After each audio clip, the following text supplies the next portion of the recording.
L'information à sa juste valeur, c'est ici même, sunugal24.net. Bonjour à toutes et à tous, bienvenue dans les brèves de votre site d'information sunugal24.net. À la une de ce samedi 28 septembre 2019, Abdoulaye Wade et Macky Sall enfin réconciliés sous la bénédiction du khalife général des Mourides Serigne Mountakha Mbacké. En effet, l'histoire retiendra qu'outre l'inauguration du joyau architectural qu'est Massalikul Jinan, les deux hommes politiques qui entretenaient une farouche adversité politique ont officiellement enterré la hache de guerre, main dans la main. Wade et Sall ont quitté la mosquée à bord du même véhicule. Il s'agit du dégel de près d'une décennie de tensions exacerbées, entre autres par la traque des biens supposés mal acquis, l'emprisonnement et l'exil forcé et l'invalidation de la candidature de Karim Wade à l'élection présidentielle 2019. Ainsi, ces retrouvailles soufflent un air nouveau sur le climat politico-social sénégalais en ébullition depuis la présidentielle du 24 février dernier, dont le processus a été jugé vicié par l'opposition. D'ores et déjà, les spéculations vont bon train sur un éventuel retour du PDS à la table de la commission du dialogue politique qui bat de l'aile depuis un certain temps. Quoi qu'il en soit, l'avenir nous édifiera sur cette paix entre père et fils. Restons toujours sur Massalikul Jinan pour parler de cette mosquée qui est un symbole d'unité nationale.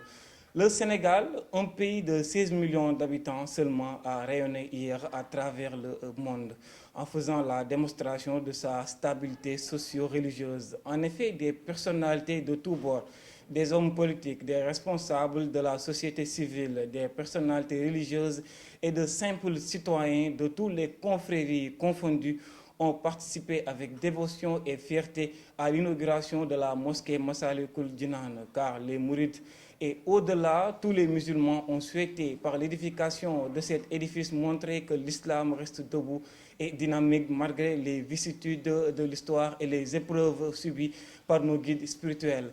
Et c'est dans ce même contexte que Serigne Cheikh Ahmed Tidiane Ibn Al-Amin dit: cette maison de Dieu est le symbole de l'unité islamique au Sénégal. Et toujours dans le registre des symboles, il faut noter aussi que l'inauguration a été une occasion de voir magnifier le dialogue islamo-chrétien. Car on a tous vu les catholiques ouvrir les portes de l'église Sainte-Thérèse aux musulmans, leur permettant ainsi de faire la prière du vendredi qui marquait l'inauguration de la mosquée Massalikul Jinan. En somme, la journée d'hier a démontré que le Sénégal est indivisible. Crash d'hélico en République centrafricaine, les trois victimes identifiées. Les trois djambars morts dans le crash de l'hélico en République de Centrafrique dans le cadre de la MINUSCA ont été identifiés. C'est ce que rapporte Walf Quotidien dans sa livraison de ce samedi. Il s'agit de l'adjudant-chef Madi Koli, du capitaine Gorgui Founé et du sergent-chef Diao Koulibaly. Une quatrième personne a échappé à la mort, le capitaine Thiam, qui s'est retrouvé avec des blessures graves. Le crash de l'hélicoptère de l'armée de l'air du Sénégal, survenu hier à Boire, à 490 km de Bangui, en République de Centrafrique, livre ses premiers secrets. Selon Walf Quotidien, l'hélicoptère qui effectuait un vol d'appui aux opérations de la MINUSCA à Mambéré a été obligé de faire demi-tour à cause d'un épais brouillard.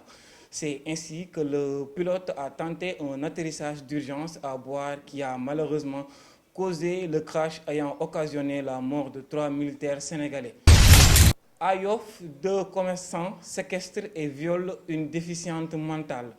L'affaire est sordide. Une femme déficiente mentale âgée d'une trentaine d'années a été agressée sexuellement par deux commerçants. Les mis en cause, Pape Demba Ndoye, 31 ans, et Daoud Diop, 35 ans, ont été déférés mercredi dernier au parquet pour séquestration et viol sur une malade mentale. Les faits remontent au 2 septembre dernier à Yoff. D'après l'Observateur, ce jour-là, les deux commerçants sortis ivres d'un bar tombent sur la déficiente mentale errant sur la voie publique. Ils l'abordent et l'entraînent dans la chambre du domicile de Pape Demba Ndoye. Ils se relaient sur la dame.